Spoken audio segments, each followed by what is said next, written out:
Sa isang abalang opisina sa gitna ng lungsod, si Marco ay kilala bilang ang mabilis. Mabilis kumilos, mabilis magdesisyon at mabilis magsalita. Sa kanyang presensya, tila ang hangin ay nagiging mas masigla. Ngunit sa likod ng kanyang ngiti at boses na puno ng kumpiyansa, may isang bagay na hindi nakikita ng marami. Matalino at maabilidad siya, pero ang problema, masyado siyang nakatuon sa sariling kahusayan. Sa tuwing may meeting, siya ang palaging unang sumasagot, ang unang magbigay ng ideya, hindi para tumulong, kundi upang ipakita ang kanyang galing. Alam ko na yan. Madalas niyang sabihing parang mantra. Ang kanyang boses ay puno ng tiwala. Ngunit sa bawat sagot at ideya, may mga matang nagmamasid at mga isip na nag-aanalisa. Isang araw, dumating ang pinakamalaking proyekto ng kumpanya. Ang mga stake ay mataas at walang puwang para sa pagkakamali. Nang makita ni Marco ang pagkakataon, agad siyang nag-volunteer. Ang kanyang puso ay puno ng sigasig. Ayaw kong ipagawa sa iba, baka masira, aniya. Pero sa likod ng kanyang ngiti, ang babala ng kanyang boss ay umuukit sa kanyang isipan. Team project to, hindi ito one-man show. Ngunit hindi siya nakinig.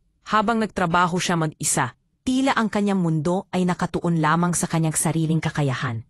Alam ko na yan. Ang kanyang mantra ay lumalakas sa bawat pagkakataon na siya'y nag-iisa. Walang tanong, walang pag-review, walang konsultasyon. Dumating ang araw ng presentasyon, ang conference room ay puno ng mga tao. Ang kanyang boss, ang buong team, at ang pinakamalaking kliyente ng kumpanya. Si Marco ay nagprepresenta na puno ng kumpiyansa, ngunit sa loob ng 10 minuto, isang tinig ang umabot sa kanyang pandinig. "Excuse me," sabi ng kliyente, "may major error sa page 6.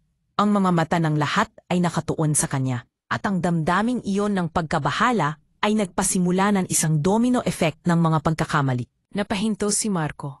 Ang kanyang boses ay kumatabog sa takot. Hindi dahil sa hindi niya alam ang sagot, kundi dahil sa bigla niyang naisip. Kung sana nakinig siya, sana ito ay naging team effort at hindi nagmadaling magmagaling. Pagkatapos ng mahigpit na meeting, pinatawag siya ng boss. Ang opisina ay tila tahimik. Ang hangin ay puno ng tensyon. "Marco," sabi ng boss, "magaling ka pero hindi ka perfect. At hindi mo kailangan maging perfect. Ang kailangan mo, marunong kang makinig." Sa mga salitang iyon, si Marco ay napayuko. At sa kauna-unahang pagkakataon, tinanggap niyang hindi niya alam ang lahat. Pagkalipas ng ilang araw, ang buong proyekto ay kailangan i-revise. Sa pagkakataong ito, hindi na nag-volunteer si Marco na gumawa mag-isa. Umupo siya kasama ang team, nakinig, nagpa-review, humingi ng mga suggestions. "Salamat, hindi ko kaya to mag-isa." Ang mamasalitang iyon ay tila isang bagong simula. Ang mga ngiti ng kanyang mga kasama ay nagpapakita na hindi ito dahil sa paghingi niya ng tawad, kundi dahil sa wakas naunawaan na rin niya ang kahalagahan ng pagkakaisa. Nang bumalik sila sa kliyente para sa revised presentation, ibang Marco ang nandoon. Calming presence, collaborative, at higit sa lahat, humble. Ang kliyente ay na-impress, ang boss ay pleased, at ang team ay puno ng pride. Si Marco, tahimik lamang sa labas, ngunit sa kanyang puso, masaya siya. Hindi dahil siya ang nag-shine, kundi dahil nagtagumpay sila bilang isang team. Sa dulo ng araw, napagtanto ni Marco ang mga aral na hindi niya nakikita noon. Ang tunay na talino ay hindi nasusukat sa bilis ng sagot, kundi sa lalim ng pag-unawa.